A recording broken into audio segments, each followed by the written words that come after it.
Welcome back. South Africa is facing a chronic problem of high unemployment. We don't even have to run you the numbers, just know that they are very high, and it's especially among the youth. What role can mentorship play to alleviate this problem?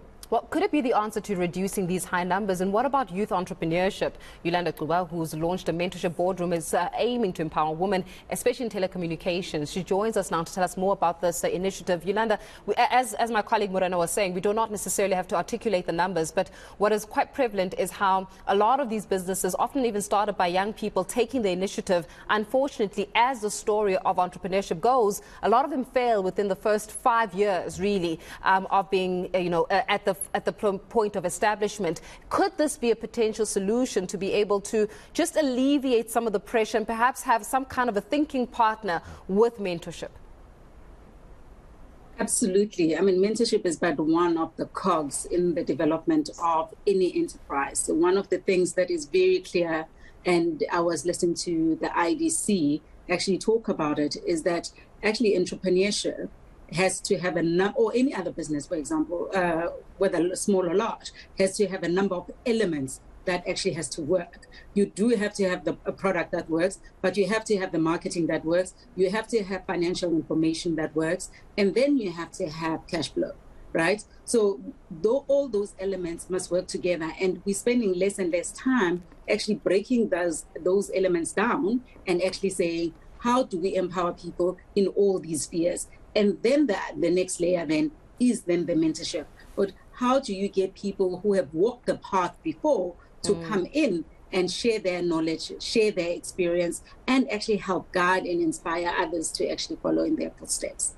Yolanda, realistically, how much of a solution is mentorship? How far can mentorship actually help with dealing with the problems as South Africa that we're dealing with, that the youth, the very young people who are jumping out of school and are looking to put themselves out there and are very excited, they've got all the energy.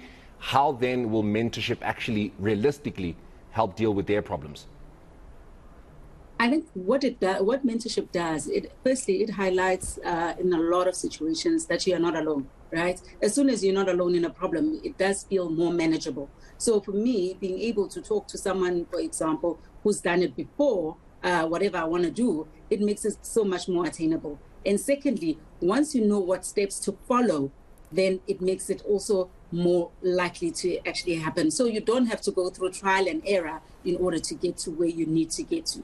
So that's where mentorship actually comes in, to say, how can we help you from a mentorship perspective to be able to actually outline the path and actually keep on referring you to the right tools, and sometimes even help you get the right tools to get to where you want to be.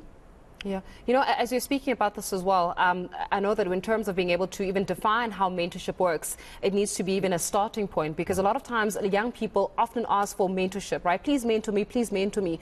But the definition of the type of relationship that exists within a mentorship kind of relationship needs to be clearly defined, so that the mentor does not feel as though they're exacerbating themselves and they're putting more out than they are getting in, and the mentee does not become then somebody who becomes dependent on the mentorship, and that they no longer are able to almost think as an individual and as an innovator themselves, that there's no room for that codependency to be created within that relationship. Absolutely. I mean, a mentorship relationship is actually driven from the mentee rather than the mentor, right? And that's important. The mentee is the one who knows where they want to get to. They have to sit and identify someone who's already on that path, or someone who's done it before, and say, I want Mr. or Miss so-and-so to mentor me. And be clear, then sit down and be clear, what is it that I want to get from this person? Because if you are not clear what you want to get, you would have this generic relationship. And by the way, what happens in mentorship is like in every sphere of life. Once people actually get to know each other and there is progress in the relationship, the more both of them will invest in it. And that's the sweet spot. Once you have both of the mentee and the mentor actually being super invested in the relationship in order to ensure whatever the outcome that they have actually comes true. So if you think about it, in a professional sense, if I wanted to be a CEO of a FTSE listed company, then I have to find someone who's actually a CEO or something like that on a FTSE stock exchange rather than only on the JSE. And then basically say, okay, how have I identified that person? What is it that I like about that person? Is it in the right industry and so on? And then approach the person and say, look, these are the things that I like about what you've done, and can I be mentored by you? And that's how the mentorship relationship actually starts. It's not just some random person that gets allocated to you. Yeah, most definitely. Yolanda, we're going to leave it there with you. Thank you so much for joining us here on the South African Morning.